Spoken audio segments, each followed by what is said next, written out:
March 24th, 4:30 a.m. The forest was alive with sound.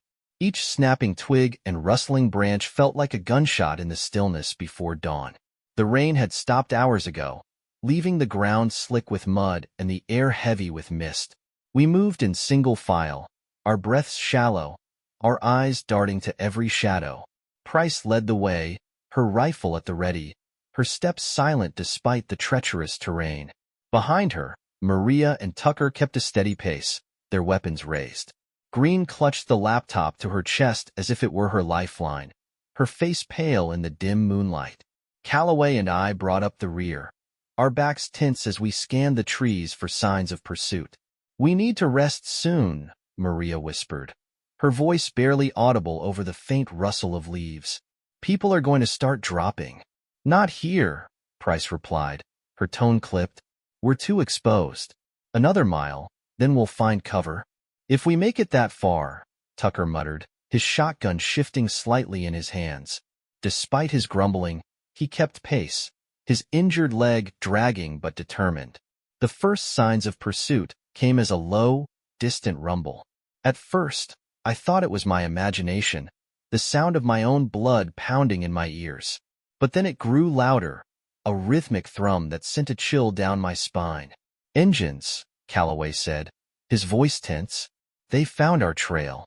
Price raised a fist, signaling us to stop. She turned, her face hard as she scanned the dark forest. "We need to split up. Leave a false trail." Maria shook her head. "We're not splitting. Not with Green." "She's right," I said, gripping the Halligan tool tightly. "We're better together. We can slow them down." Price's jaw tightened, but she nodded. "Fine. Ambush. We pick a spot, hit them hard, and disappear before they can regroup." We found our position near a shallow ravine, the thick underbrush offering concealment.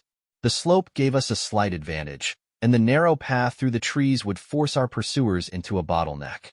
"Tucker, Calloway, you take the left flank," Price ordered. "Maria, you're with me on the right. Green stays in the center. Stay low, stay quiet, and don't fire until I give the signal." I crouched beside Green, my heart pounding as the sound of engines drew closer. The faint glow of headlights flickered through the trees, cutting jagged paths through the mist. I tightened my grip on the Halligan tool, my knuckles white. "How many do you think?" Green whispered, her voice trembling. "Enough," I replied, my eyes fixed on the approaching lights. "But we've faced worse." The first vehicle came into view, an armored truck with a mounted turret on top. It crawled forward, the engine growling like a predator stalking its prey. Behind it, two dirt bikes flanked the truck, their riders scanning the forest with flashlights mounted on their helmets. "Wait," Price murmured over the radio, her voice calm and precise. "Let them get closer." The truck rumbled into the ravine, its tires crunching over the wet ground.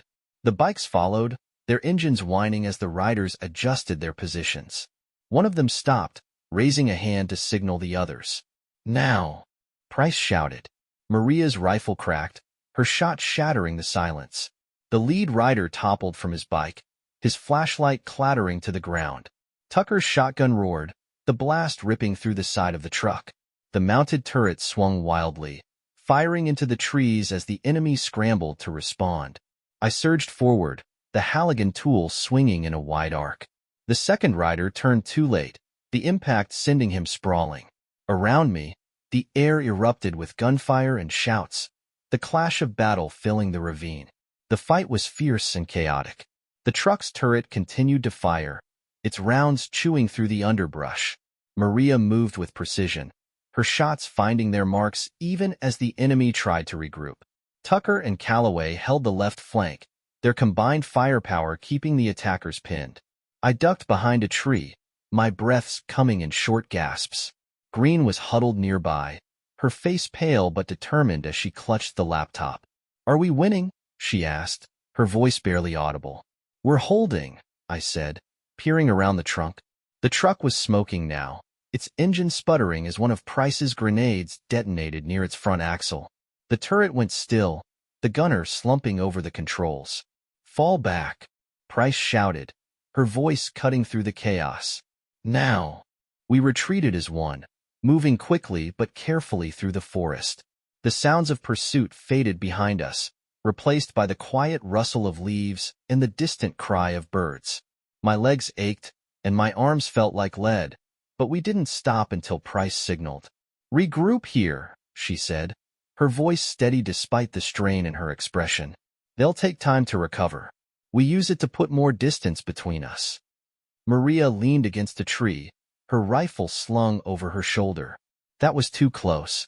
"It'll get closer," Price replied. Her gaze swept over the group, lingering on Green.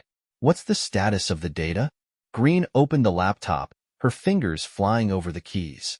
"Intact," she said after a moment. "And I found something new. A location. Northwest, about 30 miles.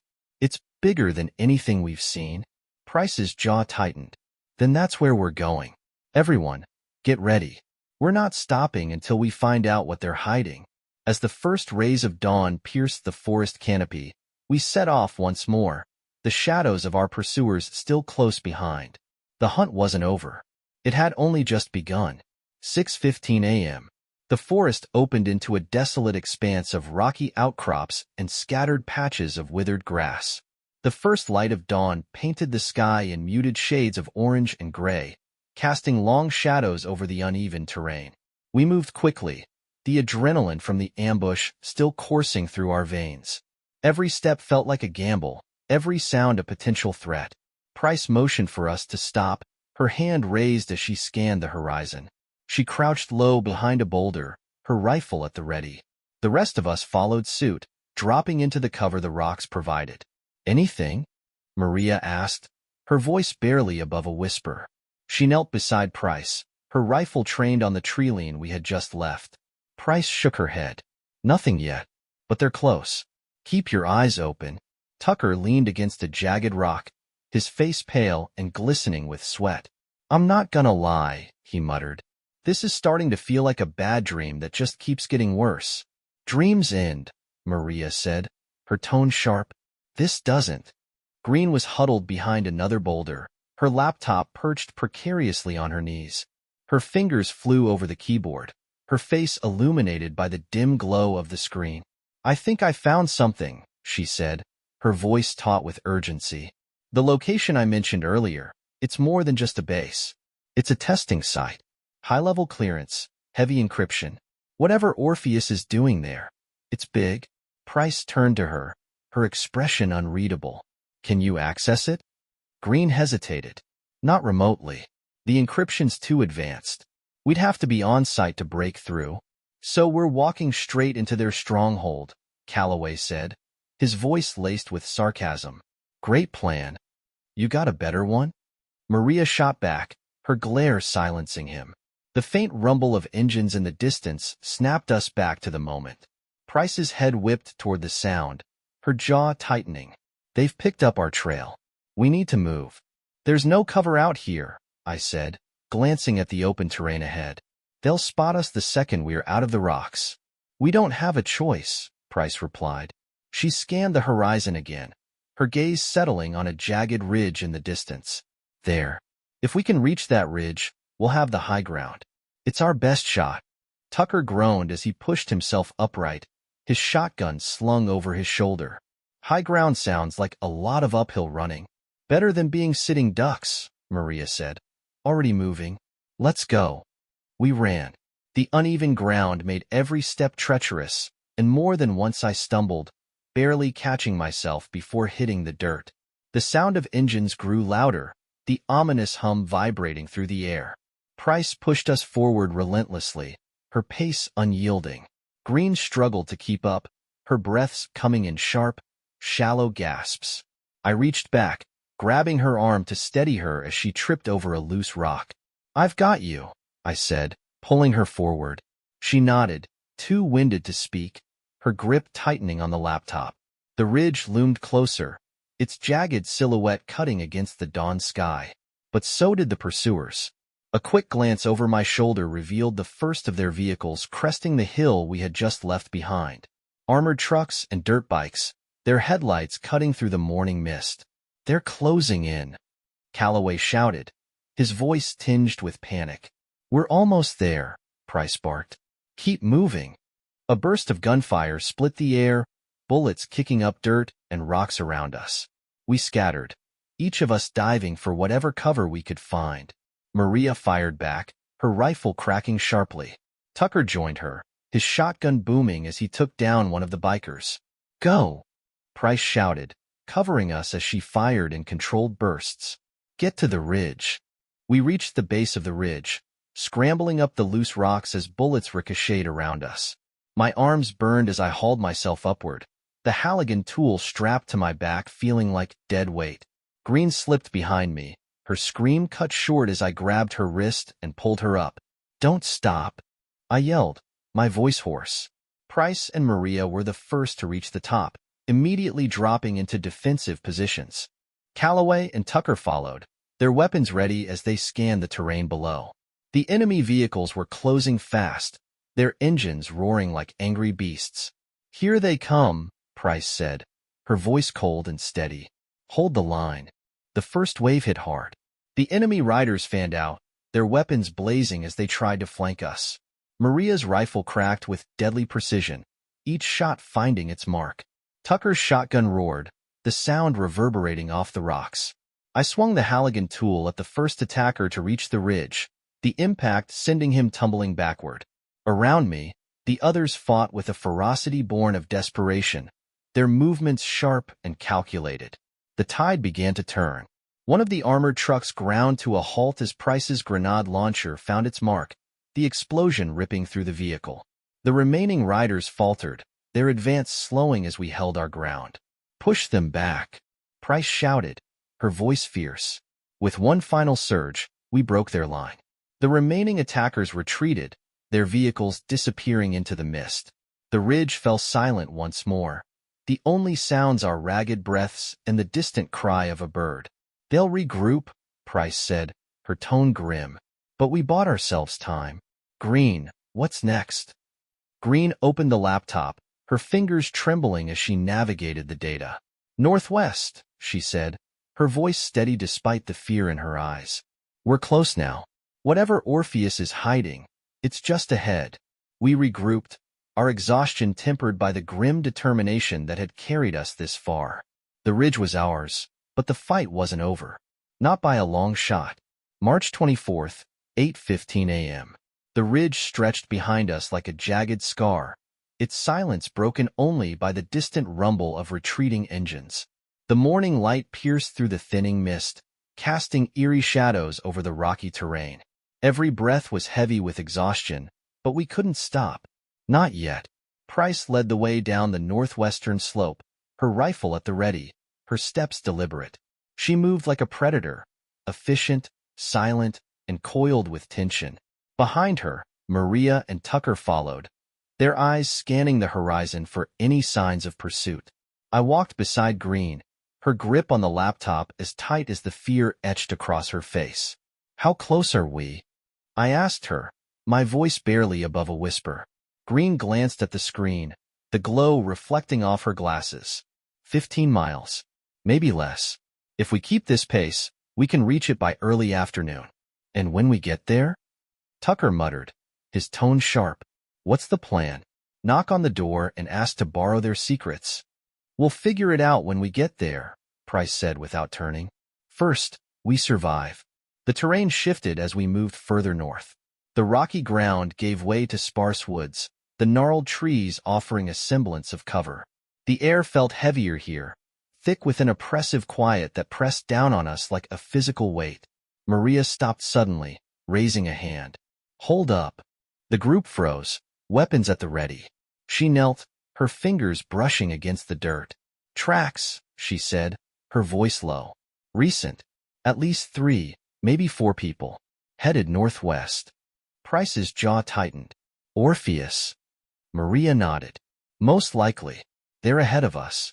"Or scouting the site," Green added, her voice trembling slightly. "Doesn't matter," Price said, straightening. "We keep moving. Eyes sharp. They might not be alone." We moved deeper into the woods, the silence broken only by the occasional snap of a branch or the distant cry of a bird. The tension was palpable, each of us hyper-aware of the vulnerability that came with moving through open terrain. My grip on the Halligan tool was tight, the weight of it a constant reminder of how close danger always was. "Stop," Price whispered, holding up a fist. She crouched low, her gaze fixed ahead. I followed her line of sight and saw them. A small group, maybe 5 or 6 figures, moving in a loose formation through the trees. They were armed, their movements purposeful, their eyes scanning the area. "Orpheus, what do we do?" Maria whispered, her rifle trained on the group. Price didn't answer immediately. Her eyes narrowed, calculating. "We let them pass," she said finally. "Engaging them here is too risky. We need to get closer to the site before they know we're here." "And if they spot us?" Tucker asked. Price's expression hardened. "Then we don't leave witnesses." The Orpheus team moved past us, their voices low as they disappeared into the trees. We stayed frozen for what felt like an eternity before Price motioned for us to move. The tension in the group was palpable as we resumed our march, every step a careful calculation to avoid detection. "They're heading to the same place we are," Green murmured, her voice tight. "If they secure the site before us?" "They won't," Price said, her tone brooking no argument. "We'll find a way." "You make it sound so simple," Maria muttered, her voice laced with skepticism. "It has to be," Price replied, her gaze fixed ahead. "Complication gets people killed." 10 a.m. We emerged from the woods onto a narrow ridge that overlooked a valley below. The sight that greeted us made my stomach churn. In the distance, nestled against the base of a rocky cliff, was the Orpheus site. It was massive, far larger than I had imagined. Multiple buildings sprawled across the valley floor, surrounded by fences and watchtowers. Vehicles moved in and out of the compound, their paths crisscrossing a network of dirt roads. "That's not just a testing site," Maria said, her voice low. "That's a fortress." Green was already typing on her laptop, her eyes wide as she processed the data. "This is it," she said. "The central hub. If we're going to stop them, it has to be here." "And how do you suggest we do that?" Tucker asked, his tone sharp. "There's no way we're getting in there without help." "We'll find help," Price said, her tone firm, "or we'll make do without it. Either way, we're not leaving until this is done." The group fell silent, the enormity of what lay ahead sinking in. The valley stretched before us like a battlefield waiting for its first shot, and as the wind carried the faint sound of distant engines, I couldn't help but wonder if we were walking into a fight we couldn't win. As we crouched on the ridge, Price held up a hand, signaling for us to stay low. The distant sound of engines was growing closer, and a dust cloud on the far side of the valley revealed the approach of more vehicles. "Orpheus reinforcements," Maria muttered, her voice grim. "They're fortifying the site." Green's fingers moved over the keyboard rapidly. "If we can intercept their communications," she whispered, "we might get a better idea of what they're planning." "Can you do it from here?" Price asked, her tone clipped. Green shook her head. "No, their signal's too strong. I'd need to be closer." "Closer means inside," Tucker said, his voice sharp with disbelief. "You're talking about sneaking into a fortress." "We've done worse," Maria replied, her voice steady but dark. "If we don't, this ends here." Price's gaze swept over the group. "We'll need a distraction. Something to draw their attention away from the perimeter while Green works." "I can rig something," Tucker said reluctantly. "A few well-placed charges could cause enough chaos to buy us time." "And if it doesn't?" I asked, my voice quiet. Price met my gaze, her expression hard. "Then we make sure it does." The weight of her words settled over us like a shroud. The plan was reckless, dangerous, and desperate. But as we stared down at the fortress below, each of us knew there was no turning back. The shadows of the Orpheus site stretched long and dark, and we were about to step into them. The air around the ridge was thick with tension. From our vantage point, the Orpheus compound buzzed with activity. Armed guards patrolled the perimeter, their movements precise and synchronized. The faint hum of generators mixed with the distant rumble of vehicles. Whatever was happening inside, it was big. Price knelt at the edge of the ridge, her eyes locked on the scene below. Beside her, Green worked furiously on her laptop, the faint glow of the screen reflecting her focus. "What are we looking at?" Maria asked, crouching beside Price. Her rifle rested against her shoulder, the barrel angled toward the compound. "Standard patrol patterns," Price replied. 3-man teams rotating every 5 minutes. The vehicles are on standby. "Looks like they're expecting trouble," Maria smirked. "They're about to get it." "Not yet," Price said sharply. She turned to Green. "Do you have what you need?" Green nodded, her fingers dancing over the keys. "I'm intercepting fragments of their comms. Most of it is encrypted, but I've isolated one channel that's weaker. They're coordinating some kind of transfer, something critical. It's happening soon." "What kind of transfer?" Tucker asked, leaning heavily on his shotgun. Green's brow furrowed. "I can't tell yet, but it's central to whatever they're doing here. If we intercept it, we might find out what Orpheus is planning." Price nodded. "Then that's our target." "Tucker, are the charges ready?" Tucker patted the pack slung over his shoulder. "Enough to make a lot of noise. I can rig them to go off on your mark." "Good. Here's the plan," Price said, her tone decisive. "We'll split into 2 teams. Tucker and Calloway will plant the charges near their fuel depot. That'll draw their attention. Maria, Green, and I will infiltrate the main building. We need to find that transfer and shut it down." "And me?" I asked. Price turned to me, her expression unreadable. "You're with us. We'll need your tools to break through whatever barriers they've got." The descent into the valley was slow and deliberate. The trees thinned as we approached the perimeter, leaving us exposed to the watchtowers. Price signaled for us to stop, her hand raised as her eyes scanned the area. "There," she whispered, pointing to a gap in the patrols. "We'll move in pairs. Stay low, stay quiet." Tucker and Calloway moved first, slipping into the shadows like ghosts. Their dark silhouettes disappeared into the underbrush near the depot. The rest of us waited, every second stretching into an eternity. Finally, Price motioned for us to follow. We moved as one, our steps silent against the damp earth. The compound loomed closer with every breath, its fences towering over us like prison walls. My heart pounded as we reached the first barrier. Rusted gates secured with a padlock. "You're up," Price said, nodding toward me. I pulled the Halligan tool from my pack, the cold steel familiar in my hands. The lock gave way with a quiet snap, and we slipped inside, our movement synchronized. Inside the compound, the air was heavier, laced with the smell of fuel and machinery.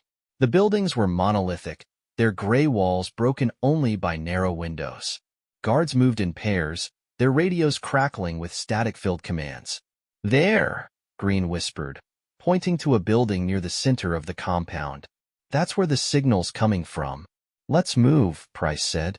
We skirted the edge of the courtyard, ducking behind crates and vehicles as we advanced. Every step felt like a gamble, every shadow a potential threat. Finally, we reached the building. Price tested the door and nodded toward me. I wedged the Halligan tool into the frame, prying it open with a muted groan. The interior was dimly lit, the walls lined with servers and monitors. Green's eyes lit up as she spotted a terminal in the corner. "That's it," she said, rushing forward. "Maria, cover her," Price ordered. "You two watch the door." I took up position beside the entrance, my grip tightening on the Halligan tool. Price stood opposite me, her rifle aimed at the hallway. Behind us, Green's fingers flew over the keyboard, her breaths quick and shallow. "I'm in," she said after a moment. "They're transferring files, huge amounts of data. This isn't just research, it's deployment plans. Timelines, locations, they're mobilizing." "Can you stop it?" Price asked. Green nodded. "I can slow it down, maybe corrupt some of the files. But it'll take time." "Then hurry," Maria said, her rifle aimed at the door. "We're running out of it." The first explosion rocked the compound, the ground shaking beneath us. Alarms blared, and the radio chatter erupted into chaos. Price's gaze snapped to the hallway as the sound of running footsteps grew louder. "They're coming," she said, her voice calm but urgent. "Hold the door. Green, finish up." The first guard appeared in the doorway, his weapon raised. Maria fired, her shot precise and deadly.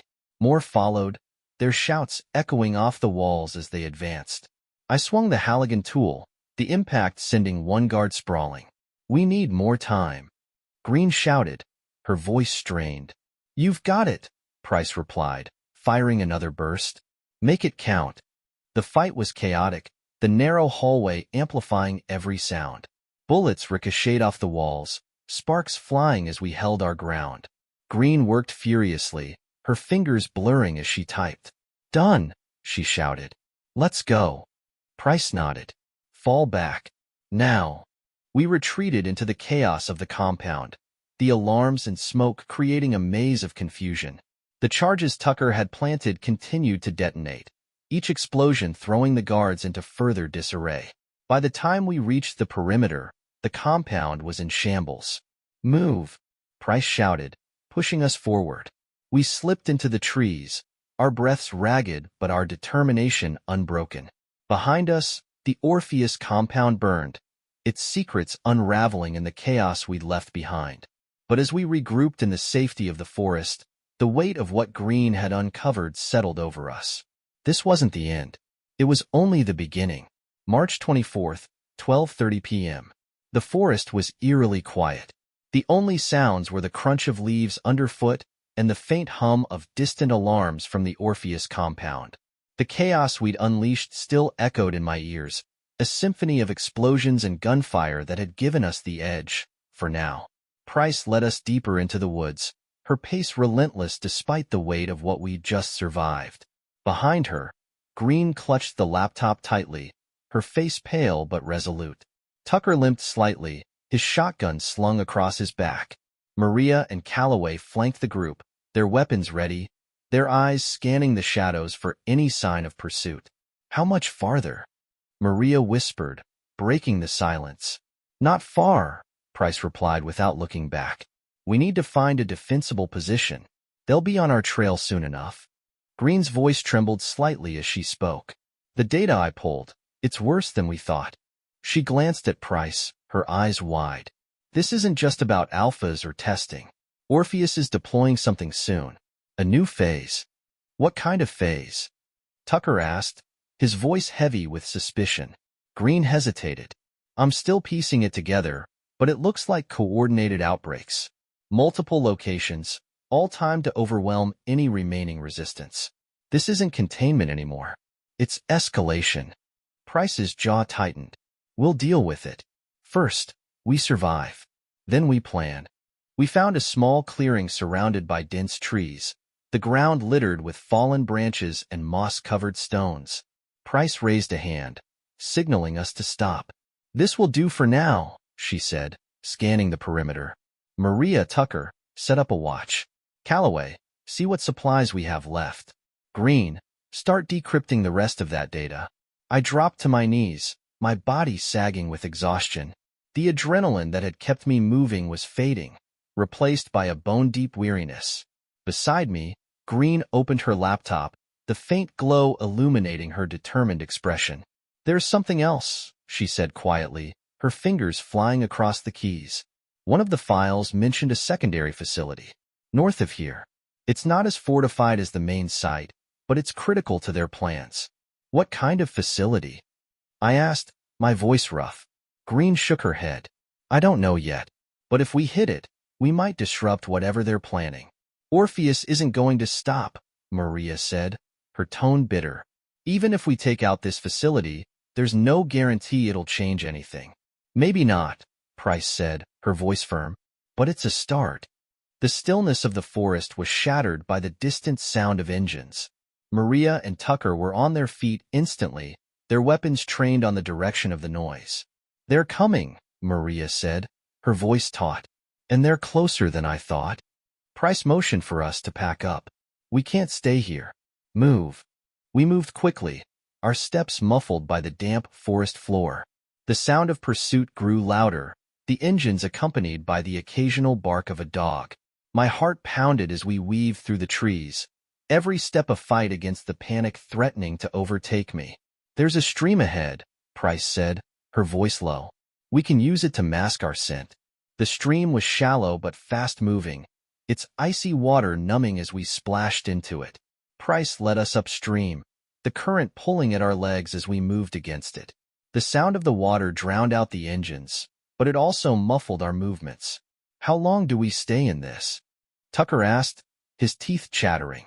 "As long as it takes," Price replied. We continued upstream, the cold sapping what little strength we had left. The forest around us grew denser, the trees pressing closer together as the light faded. Finally, Price motioned for us to stop. "Here," she said, gesturing to a rocky outcrop that jutted over the stream. "We'll wait here until they pass." We huddled under the outcrop, the sound of the stream masking our labored breaths. The pursuit drew closer, the barking of dogs now distinct and terrifyingly close. I gripped the Halligan tool tightly, my knuckles white as I prepared for the worst. The first shadow appeared on the opposite bank. A dog, sleek and muscular, its nose to the ground. Behind it, a handler in black tactical gear, his rifle slung across his chest. They moved methodically, their eyes scanning the area. Maria raised her rifle, but Price shook her head sharply. "Not yet," she mouthed. The dog paused, its ears pricking up as it sniffed the air. My heart stopped as its gaze locked on our hiding spot. It let out a low growl, and the handler raised his weapon. Price acted instantly. Her knife flashed in the dim light as she stepped forward, her movement quick and silent. The handler didn't even have time to shout before he collapsed, the dog snarling as it lunged at her. Maria fired, the shot silencing the animal. "Move," Price hissed, her voice urgent. We plunged deeper into the forest, the sound of the handler's radio crackling to life behind us. The pursuit wasn't over, but we had bought ourselves a few precious minutes. As we ran, Green's voice echoed in my mind. "This isn't just about survival. It's about stopping them before it's too late." 1:55 p.m. The forest thickened around us, the towering trees casting deep shadows that swallowed the late afternoon light. Every step felt like wading through quicksand, our bodies worn down by the relentless pace and constant fear. Price kept us moving, her gaze sharp as she scanned for the next safe spot. "We'll stop up ahead," she said, her voice low but firm. "We need to regroup and plan our next move." Tucker let out a breath of relief, leaning heavily on Calloway. "Good." My legs about ready to give out. As we approached a small clearing, Green suddenly stopped, her eyes fixed on the laptop screen. "Wait," she said, her voice trembling. "There's something new. An update from their systems." Price turned sharply. "What kind of update?" Green's fingers flew over the keys, her face pale. "They've activated something. A protocol called Inferno. It's targeting this entire region.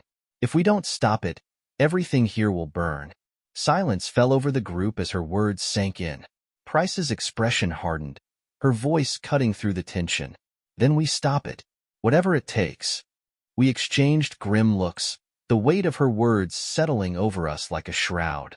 The forest seemed to close in around us, the shadows deepening as we prepared to face the next battle. And this time, failure wasn't an option. The sound of the forest shifted as we moved again.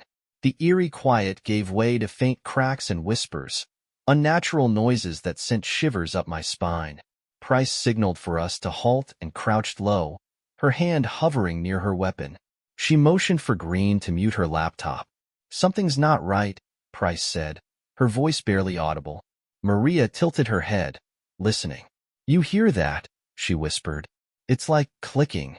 I strained to hear and caught it, a faint, rhythmic clicking sound that seemed to echo from all around us. It wasn't mechanical or natural. It was deliberate. "Movement," Calloway hissed, pointing to a shadow flitting between the trees. Price raised her fist, signaling us to hold. Her eyes narrowed as she scanned the darkness. The clicking grew louder, more erratic, and my grip tightened on the Halligan tool. "Ambush," Price muttered. "Everyone, form a perimeter."